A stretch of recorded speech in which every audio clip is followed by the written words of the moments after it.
Yeah. Yeah. We did it, guys. Things did not go well for a while. And it was hard to see. It's just nice to win one. That is how you bounce back. 3-unit best bet whale play hits. We put our season on the line and we cashed it. We are back. Get hot, stay hot this week. Two-unit best bet plays that I like. I like a lot. Roll tape.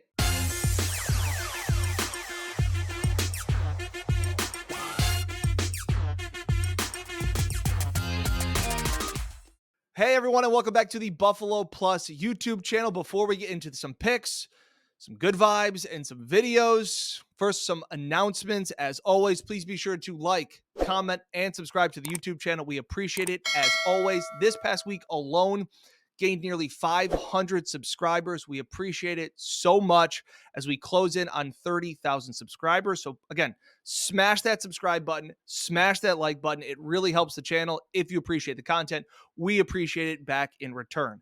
And proudly again, Uncle Dan's Best Bets, once again brought to you by Incognito Menswear. This whole thing, this Hickey Freeman sport coat. Yeah, you can pick it up at Incognito Menswear. I was there just this past week, worked with Alex. If you got a prom, a ball, you got a wedding that you're looking to go to, or if you're just looking to, like me, just kind of spice up the wardrobe, get it nice and freshened up.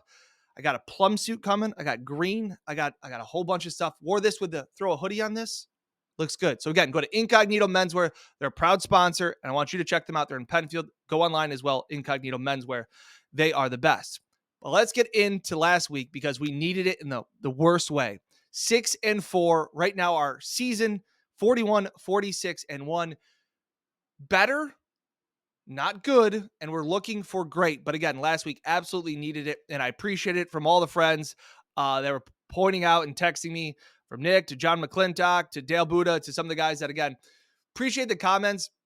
Because honestly, if we didn't take the 3 plays in the Titans-Buccaneers game, we would have been even better.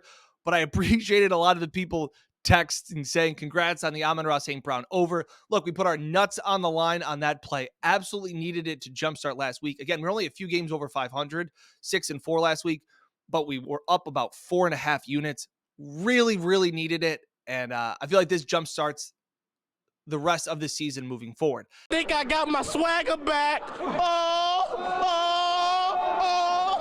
And totally redeem yourself. I love it. Come on. Get hot, stay hot, shoot or shoot. It was nice to finally be the windshield and not the bug for once as we move forward towards next week. So again, get hot, stay hot, and let's keep it going. This week, I've got 8 plays. 2 of them are 2-unit best bet plays. Not 1, but 2. Now, this week, again, lots of big spreads and low totals. That's not what I really like. So this week, I'm looking at a lot of props that I really like, as well as team totals, trying to find the spots that we got injuries, you got low totals. They're not what I love. So instead of just trying to find a dozen plays and bet every game and kind of double dipping in some of them, I really wanted to try and keep it simple to what I like. So I got 8 plays, 6 of them 1-unit plays, and then again at the end, my 2-unit best bets. We will get right to it with the Steelers +1 at the Cleveland Browns. I don't love the Steelers offense, but I do like Mike Tomlin, and I do like taking divisional underdogs. I got 2 of them this week. The Steelers are one of them at Cleveland, mainly because Deshaun Watson is out. And while I do respect that Browns defense, I don't think DTR, because they're not going with PJ Walker, they're going with DTR. I don't think I have any faith in him moving this ball against a Steelers defense. I love the way they played. While they have been outgained yardage wise in every single game this season, they just win, and they win weird ways, and they're banking on it, whether it's a TJ Watt strip sack or a fumble or an interception or a pick six or something. This is just what the Steelers team is. I like them to go into Cleveland and keep it close. The total is like 32.5. It's disgustingly low. In those low total games, you tend to lean towards the underdogs getting the points. I like it in this one. I just don't see the Steelers or the Browns having any success with Dorian Thompson-Robinson to get anything going offensively against a Steelers defense that is really good against the run and is really good against short passes, which I think those are the only chance that DTR has. I like the Steelers plus 1.5. My next play, I love the Dolphins team total over 29.5 versus the Raiders. The big reason why, you are getting a good coach in Mike McDaniel off a bye. Already right there, I love it when offensive coaches get extra time to prepare for a game, as well as they're at home where they are averaging 43.5 points per game. I know 70 of those points came against Denver at home, but still, they have scored nearly over 30 points in every home game this season, as well as they're getting Devon Achane back from IR. I think he provides a huge boost to this offense, and I think they'll let him go. So again, providing more speed. And while I do like what Antonio Pierce has done for the Raiders and brought life and energy into that locker room, the Raiders, they're winning their last 2 games, but they have played the Jets and the Giants. This is a huge step up offensively for what this Raiders defense has to prepare for, speed-wise, all of those things. I absolutely love to get the Dolphins to score 30 points at Miami and stay hot at Hard Rock Stadium. Next game, ugly alert here. This was a guy that made us a lot of money last year.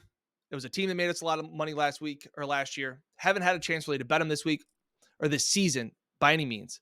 But give me the Giants plus 8.5 against the Commanders in DC. Look, this just seems like a spot that the Giants can kind of smell a win or a respectable performance. They played earlier this year, 14-7, Giants won. We hit the under in that game. I remember it.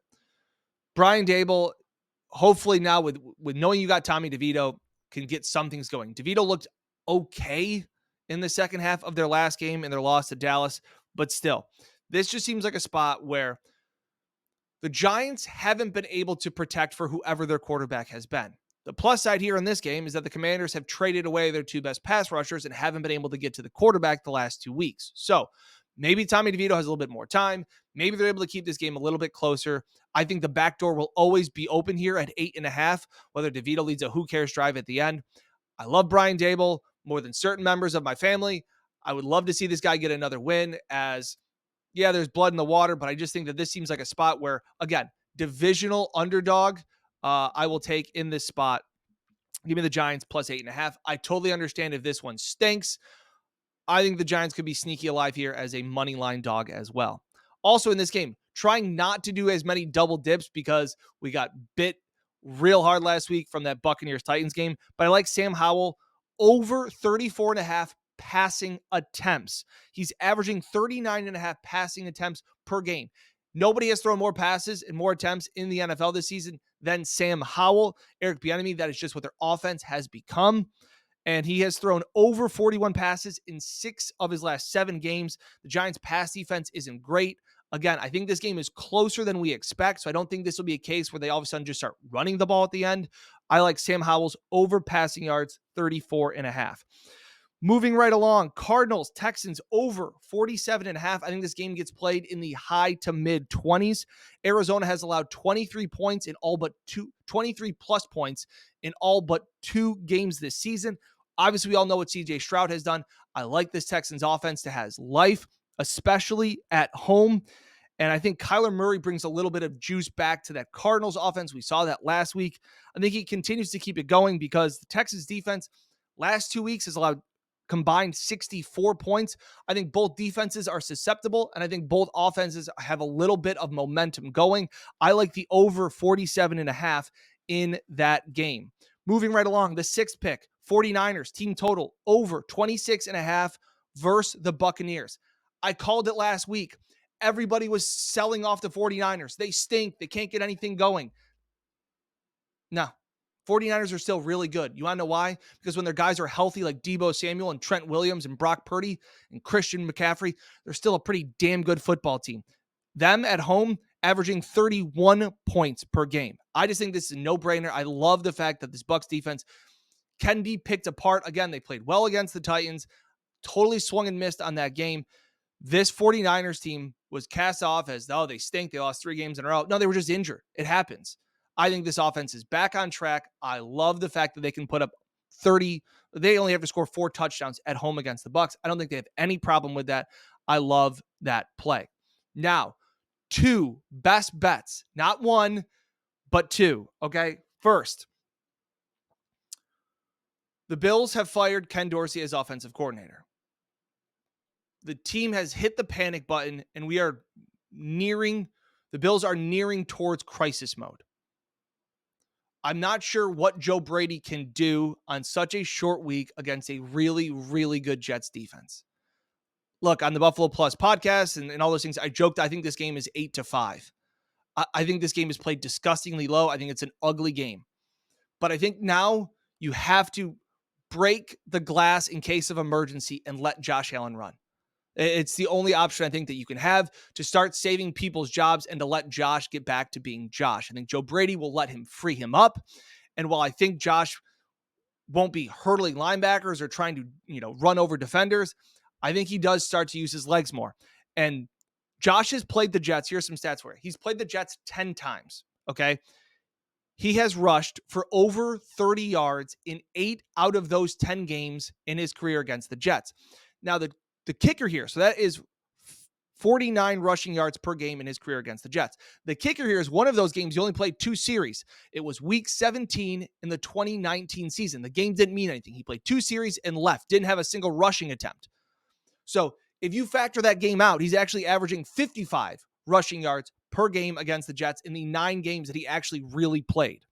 So this just seems like a spot. He rushed for 36 yards against them back in week 1. This defense will get after him. I think to settle Josh down, I think he will take off. So give me Josh Allen's over 30.5 rushing yards because there is no more protecting anything. The season it may already be over for the Bills, but if they have any chance, they have to win this game.